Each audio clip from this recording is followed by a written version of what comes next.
네, 러시아군은 우크라이나 수도 키이우 점령을 시도하고 있습니다. 동시에 폴란드 국경 인근을 폭격하면서 나토를 향해 경고 메시지를 보내고 있는데요. 러시아 침공 이후 전쟁이 길어지면서 민간인 희생자가 속출하고 있는 상황, 해법은 없는 건지 현재 우크라이나를 둘러싼 국제 정세에 김재천 서강대 국제대학원 교수 모시고 짚어보도록 하겠습니다. 어서 오십시오. 네, 안녕하세요. 네, 안녕하세요. 일단은 현재 파악하고 계신 우크라이나 내부 상황은 좀 어떻습니까? 네, 지금 그 키이우 외곽 지역에서 굉장히 격렬한 전투가 벌어지고 있다라는 것이죠. 예. 그 외곽에서 전투를 이기고 그다음에 키이우 경내로 진입해서 본격적인 시가전을 벌이겠다. 푸틴의 의도는 그런 것 같은데 지금 문제는 이 키이우 시민들이 결사항전의 의지를 다지고 있다는 것이에요. 그래서 벌써 한 200만 명 정도, 그러면은 이제 그 키이우 시민의 절반이거든요. 절반 정도는 지금 대피를 한 상황이고, 그다음에 키이우 시내 곳곳에 지금 요새를 만들고 있다는 것이에요. 예. 그러니까 결국은 이 게릴라전을 벌이겠다라는 것이고, 이럴 경우에는 사실 러시아도 뾰족한 수가 없습니다. 그래서 지금 젤렌스키 대통령이 하는 얘기가 뭐냐면은 만약에 키이우를 점령하고 싶으면은 키이우에 있는 시민 모두를 다 없애야 할 것이다. 이런 식으로 얘기를 하고 있거든요. 그만큼 예. 지금 결사항전의 의지를 다지고 있기 때문에 키이우 시가전이 러시아에게 반드시 유리하지는 않을 것이다. 그래서 어떤 또 예측이 나오냐면은 예. 그래서 어떤 이 바로 진격을 해 들어가 가지고 급습을 키이우 시가를 급습하기보다는 조금 장기전으로 가자. 그러니까 키이우를 둘러싸고 포위하고 난 다음에 결국은 버티다 보면 생필품이 동이 날 것 아니겠습니까? 예. 먹을 것이 다 떨어지면 어떡하겠어요? 그러면 이제 결국은 항복해 올 것이기 때문에 장기전으로 가자, 소모전으로 가자. 그렇다면 결국은 우크라이나, 키이우 항복하고 올 것이다. 뭐 이런 어떤 계산이 조금 섰을 수가 있어요. 그래서 생각보다 굉장히 장기전, 소모전으로 갈 가능성도 있습니다. 예, 이 부분은 어떻게 해석하셨는지 궁금한데 우크라이나 지역이긴 합니다만 러시아가 폴란드 국경과 굉장히 인근에 있는 그런 지점을 맞습니다. 공격을 했단 네, 말이죠. 네, 네. 이 부분은 좀 어떤 의도로 해석해야 되는 겁니까? 아마 지금 말씀하신 지역이 리비우라는 지역이고요. 그 지역은 폴란드와의 국경 지역, 그러니까 한 25km 정도밖에 안 떨어져 있을 것이에요. 이 지역을 갖다 공습했다라는 것은 사실 폴란드는 나토 회원국이잖아요. 예. 나토에게 어떤 좀 강력한 메시지를 보냈다 이렇게도 해석할 수 있을 것 같고 지금 제가 아까 그 키이우를 러시아가 포위하고 있다고 했는데 예. 사실 이 우크라이나가 이게 나라가 이렇게 동그랗다고 볼 수가 있습니다. 그러면은 북쪽 중앙 지역에 키이우가 있는데 키이우가 지금 함락이 안 된 상황이고 동쪽으로는 동북 지역의 제2의 도시라고 할 수 있는 하르키우가 있어요. 거의 함락된 상황이고 예. 동쪽 남쪽 지역의 마리우풀은 완전히 초토화를 시켜버렸어요. 그래서 육로를 통해 가지고 오데사 지역으로 지금 진군을 하고 있습니다. 오데사는 예. 바로 몰도바와 접경 지역이에요. 몰도바 같은 경우에는 나토 회원국은 아니지만은 중립국가고요. 근데 지금 뭐 나토를 가입해야 되느니 뭐 이런 생각할 수 있을 정도로 굉장히 위협을 예. 많이 느끼고 있고 그다음에 지금 이 서쪽 북쪽 지역의 이 리비우 지역을 갖다가 공습을 갖다 한 것입니다. 이게 무슨 얘기냐면은 키이우를 제외하고 나머지 주요 도시 같은 경우에는 함락을 했거나 거의 함락해 가고 있다는 것이에요. 그러니까 키이우 너희만 남았어. 그러니까 굉장히 좀 어떤 심적인 압박이 가해지는 것이죠. 예. 그러면서 나토 동맹국에게도 이제 거의 전쟁은 우리가 계획했던 대로 가지는 않지만은 그래도 우리가 승사를 갖다 붙이고 있다. 어떤 이런 메시지를 갖다가 보내고 있는 것이 아닌가 그렇게 생각하고 있습니다. 그렇군요. 키이우 이야기 이제 좀 더 이어서 해보면 키이우 인근에서 러시아 공격에 미국 언론인이 사망하는 일이 또 있지 않았습니까? 네. 미국에서 이제 자국인들에 대한 보호 조치에도 굉장히 예민한 걸로 알고 있는데 이와 관련해서 미국 차원의 추가 조치가 있을 가능성은 없을까요? 글쎄요, 이제 뭐 조사가 철저하게 들어가겠죠. 사실 이 미국이란 나라는 자국이 교전하고 있는 지역이든 아니든 간에 민간인이 희생되는 거에 대해서 굉장히 민감하게 반응을 합니다. 예. 아마 2020년 초였던 걸로 기억하는데요. 트럼프 행정부가 이란의 제2인자라고 불리는 카셈 솔레이마니 장군을 암살한 사건이 있었어요. 기억하실지 모르겠지만은 왜 그런 좀 무리한 암살을 갖다 벌였느냐. 한두 달 전쯤에 이란이 이라크에 있는 미국의 대사관을 갖다가 공격을 갖다 합니다. 그 와중에 민간인 한 명이 희생이 됐어요. 이게 사실 미국이 어떤 행정부든 간에 대사관 공격, 그다음에 민간인 희생, 이거는 굉장히 뭐 민감한 사안이고 예. 어떻게 보면은 어느 행정부도 간에 레드라인으로 취급을 갖다 하고 있기 때문에 이게 만약 지금 무차별 사격에 의한 어떤 그 희생이었다. 그러니까 뭐 사실 전쟁 중이어도 언론인의 이 생명은 보장이 돼야 되는 것이거든요. 취재의 어떤 자유권은 보장이 돼야 되는데 예. 이게 오폭에 의한 것이 아니고 실제로 무차별 사격에 의해서 희생이 됐다 그러면은 아마 바이든 행정부가 조치를 취할 수밖에 없을 것이에요. 근데 단지 예. 미국이 그렇다고 군사적으로 개입할 것 같지는 않고요. 왜냐하면 군사적으로 개입을 갖다 하면은 뭐 파장이 너무 크기 때문에요. 예. 국내 정치적으로도 파장이 굉장히 큽니다.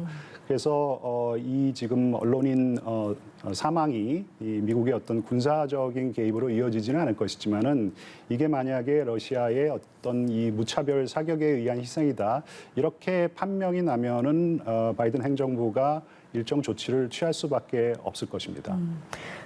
지금 현재로서는 이제 무차별 폭격에 의한 것인지라든지 그 경위는 정확하게는 파악이 안 됐나 보죠? 제가 알고 있기로는 아직까지는 정확하게 파악이 안 된 것으로 알고 있습니다. 알겠습니다. 그렇다면 이번 미국 언론인 사망으로 인해서 이제 군사 개입 가능성까지는 가지 않을 것 같다라고 전망을 해주셨는데 네. 앞으로 이 상황이 얼만큼 길어진다고 하더라도 미국 입장에서는 군사 개입은 상당히 좀 부담으로 작용해서 쉽게 움직이기 어려울 것이다 이렇게 판단을 좀 하시는 거네요. 네, 이게 아무래도 그 첫 번째로 우크라이나가 미국의 동맹 국가가 아니잖아요. 예. 그래서 일단 바이든 행정부 같은 경우에는 동맹 국가였었으면 우리가 당연히 참전을 했었을 텐데 동맹 국가가 아니니까 우리가 참전하지 않는다. 예.